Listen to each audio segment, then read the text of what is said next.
പ്രിയ സജ്ജനങ്ങളെ, സദനമസ്കാരം. വിശ്വവിജയിയായ വിവേകാനന്ദ സ്വാമികളുടെ ജീവിതത്തിലൂടെയുള്ള നമ്മുടെ യാത്ര തുടരുകയാണ്. കേവലം മിനിറ്റുകൾ നീണ്ടുനിന്ന 1893 സെപ്റ്റംബർ 11 ചിക്കാഗോയിലെ ഒരൊറ്റ പ്രസംഗത്തിലൂടെ വിശ്വം മുഴുവൻ അറിയപ്പെടുന്ന വിശ്വപൗരനായി തീർന്നു വിവേകാനന്ദ സ്വാമികൾ.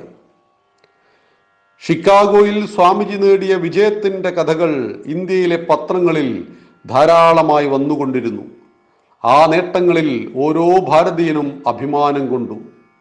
ബരാനഗറിലുള്ള അദ്ദേഹത്തിന്റെ സന്യാസി സഹോദരന്മാരുടെ സന്തോഷം നിസ്സീമമായിരുന്നു. വാസ്തവത്തിൽ അപ്പോൾ മാത്രമേ അവർ അറിഞ്ഞുള്ളൂ, തങ്ങളുടെ പ്രിയപ്പെട്ട നരേനാണ് ലോക പ്രശസ്തനായ ഈ സ്വാമി വിവേകാനന്ദൻ എന്ന്. സ്വന്തം നാട്ടിലെ നിർധരായ ജനലക്ഷങ്ങളെ സ്വാമിജി മറക്കുന്നില്ല. അദ്ദേഹത്തിന്റെ ചിന്തകളിൽ എപ്പോഴും അവരുടെ കഷ്ടപ്പാടുകളും ദാരിദ്ര്യവും നിറഞ്ഞു നിന്നു. അവരുടെ ഉന്നമനത്തിനു വേണ്ടിയ വഴികളെക്കുറിച്ച് അദ്ദേഹം സദാ ആലോചിച്ചു കൊണ്ടിരുന്നു. അമേരിക്കയിൽ സ്വാമിജി പ്രശസ്തനായതിനു ശേഷം അവിടെയുള്ള സമ്പന്നരിൽ പലരും അദ്ദേഹത്തെ സ്വന്തം വീടുകളിലേക്ക് ക്ഷണിക്കുകയുണ്ടായി. എന്നാൽ അവിടെ ലഭിച്ച സുഖസൗകര്യങ്ങൾ സ്വാമിജിക്ക് ആസ്വദിക്കുവാൻ കഴിഞ്ഞില്ല. സർവമത സമ്മേളനത്തിൽ ആദ്യ പ്രസംഗത്തിനു ശേഷം സ്വാമിജി താമസിച്ചത് വലിയൊരു പണക്കാരന്റെ വീട്ടിലായിരുന്നു. വിശിഷ്ടാതിഥിക്ക് ഗൃഹനാഥൻ എല്ലാ ആഡംബരങ്ങളോടും കൂടിയൊരു കിടപ്പറ നൽകി. എന്നാൽ ആ പട്ടുമെത്തയിൽ കിടന്നുറങ്ങുവാൻ സ്വാമിജിക്ക് സാധിച്ചില്ല. സ്വന്തം ഭാരതത്തിൽ കിടപ്പാടം പോലുമില്ലാതെ പാടുപെടുന്ന പാവപ്പെട്ടവരെ കുറിച്ചോർത്ത് അദ്ദേഹത്തിന്റെ മനസ്സ് വ്യാകുലമായി. വെറും നിലത്ത് കിടന്നുകൊണ്ടാണ് സ്വാമിജി അമേരിക്കയിൽ ഉറങ്ങിയത്. കോടിക്കണക്കിനായ തൻ്റെ ഭാരതീയർ ഒരു നേരത്തെ ഭക്ഷണത്തിന് വേണ്ടിയിട്ടും ഒന്ന് തലചായ്ക്കാൻ ഇടം പോലുമില്ലാതെ കഷ്ടപ്പെടുമ്പോൾ അവരെ ഓർത്ത് പൊട്ടിക്കരഞ്ഞ വിവേകാനന്ദൻ, അതായിരുന്നു സ്വാമിജിയുടെ സഹോദര സ്നേഹം. ഷിക്കാഗോവിലെ സർവമത സമ്മേളനം സമാപിച്ചപ്പോഴേക്കും സ്വാമിജി യൂറോപ്പ് രാജ്യങ്ങളെല്ലാം പ്രസിദ്ധനായി കഴിഞ്ഞിരുന്നു. ക്ലാസുകളിലും പള്ളികളിലും വിവിധ സഭകളിലും പ്രസംഗിക്കാൻ അദ്ദേഹത്തിന് നിരവധി ക്ഷണക്കത്തുകൾ കിട്ടി. ഒരു പ്രസംഗ ബ്യൂറോയുടെ വാഗ്ദാനം സ്വീകരിച്ച് അവരുടെ സഹായത്തോടെ അമേരിക്കയിൽ പലയിടങ്ങളിൽ സ്വാമിജി പ്രസംഗങ്ങൾ നടത്തി. അതുല്യനായ ഒരു വാഗ്മിക്കു വേണ്ട സർവഗുണങ്ങളും അദ്ദേഹത്തിൽ ഒത്തുചേർന്നു. ഘനഗംഭീരമായ ശബ്ദം, ഒന്നാന്തരം ഭാഷ, പ്രൗഢമാർന്ന തേജസ്സുറ്റ മുഖം, അതിനൊത്ത ആകാര സൗഷ്ഠവം. അദ്ദേഹം മുന്നോട്ട് വച്ച ആശയങ്ങളും ജനഹൃദയങ്ങളെ അത്യന്തം ആകർഷിച്ചു. എത്ര ഉദാത്തമായിരുന്നു അദ്ദേഹത്തിന്റെ വാക്കുകൾ! അമേരിക്കയിലെ നാനാഭാഗങ്ങളിൽ സ്വാമിജിയുടെ പ്രസംഗത്തിന് ആവശ്യക്കാരേറെ ഉണ്ടായി. ആയാസകരമായൊരു പണി തന്നെയായിരുന്നു അത്. നീണ്ട യാത്രകൾ, ചിലപ്പോൾ ഒരു ദിവസം തന്നെ പല പ്രസംഗങ്ങൾ. പലപ്പോഴും അദ്ദേഹത്തിന് വലിയ തളർച്ചയും ക്ഷീണവും അനുഭവപ്പെട്ടു. ചിലപ്പോൾ മനസ്സും ഉദാസീനമായി പോകുമായിരുന്നു. അടുത്ത പ്രസംഗവേദിയിൽ എന്താണ് പറയുക എന്ന ഒരു രൂപമില്ലാത്ത അവസ്ഥ. അങ്ങനെ വരുമ്പോൾ അത്ഭുതം സംഭവിക്കും.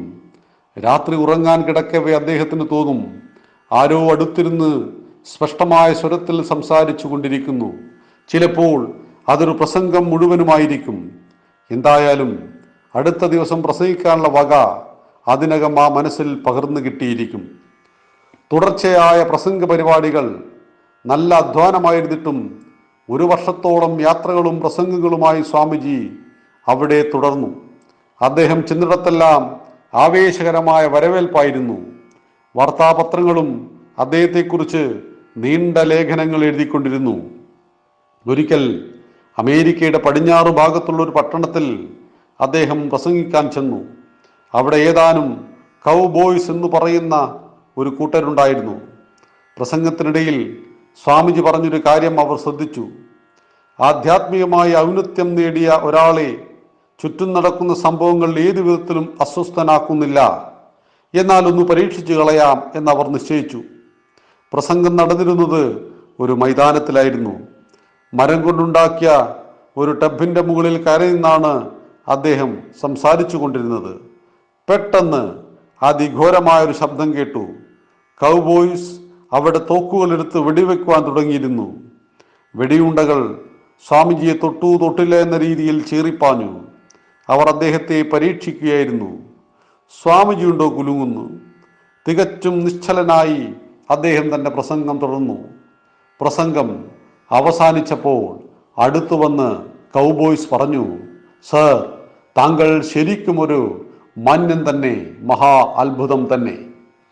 1894 അവസാനത്തിൽ താൻ വേണ്ടത്ര യാത്രകൾ ചെയ്തു കഴിഞ്ഞുവെന്ന് സ്വാമിജിക്ക് തോന്നി.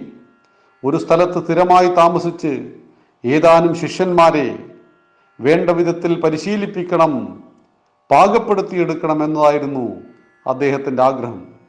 തൻ്റെ കർമ്മപദ്ധതികൾ തുടർന്നു കൊണ്ടുപോകുവാൻ പിൻഗാമികൾ വേണമല്ലോ. അദ്ദേഹം ന്യൂയോർക്ക് നഗരത്തിൽ സ്ഥിരതാമസമാക്കി.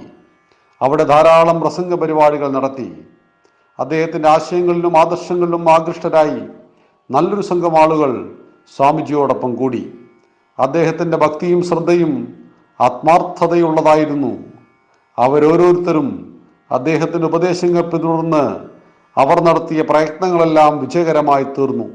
അങ്ങനെയാണ് സ്വാമിജി അമേരിക്കയിൽ വേദാന്ത സൊസൈറ്റി എന്ന പേരിൽ ഒരു സംഘടന രൂപീകരിച്ചത്. അദ്ദേഹം അവിടെ പതിവായി പ്രഭാഷണങ്ങളും പഠന ശിബിരങ്ങളും നടത്തി. ഈശ്വരൻ ഓരോ മനുഷ്യനിലും കുടികൊള്ളുന്നുവെന്നും പ്രാർത്ഥനയിലൂടെയും ധ്യാനത്തിലൂടെയും ഈശ്വരനെ സാക്ഷാത്കരിക്കാനാകുമെന്നും സ്വാമിജി അവരെ ഗ്രഹിപ്പിച്ചു. എങ്ങനെ അത് സാധ്യമാക്കാം എന്ന് അദ്ദേഹം അവരെ പഠിപ്പിച്ചു. എല്ലാ മതങ്ങളും ഒരുപോലെ സത്യമാണെന്നും അദ്ദേഹം എടുത്തു പറഞ്ഞു. എല്ലാ കാര്യങ്ങളിലും സഹായവും ഉപദേശവും തേടി ധാരാളം ആളുകൾ സ്വാമിജിയെ സമീപിച്ചു കൊണ്ടിരുന്നു. അവരിൽ പലരും അദ്ദേഹത്തിൻ്റെ ശിഷ്യന്മാരുമായി. ആ കൂട്ടത്തിൽ ധാരാളം പ്രമുഖരും ഉണ്ടായിരുന്നു. സ്വാമിജിയുടെ ഐതിഹാസികമായ ജീവിതം തുടരുകയാണ്. ബാക്കി നാളെ തുടരാം. നന്ദി, നമസ്കാരം. വന്ദേ മാതരം.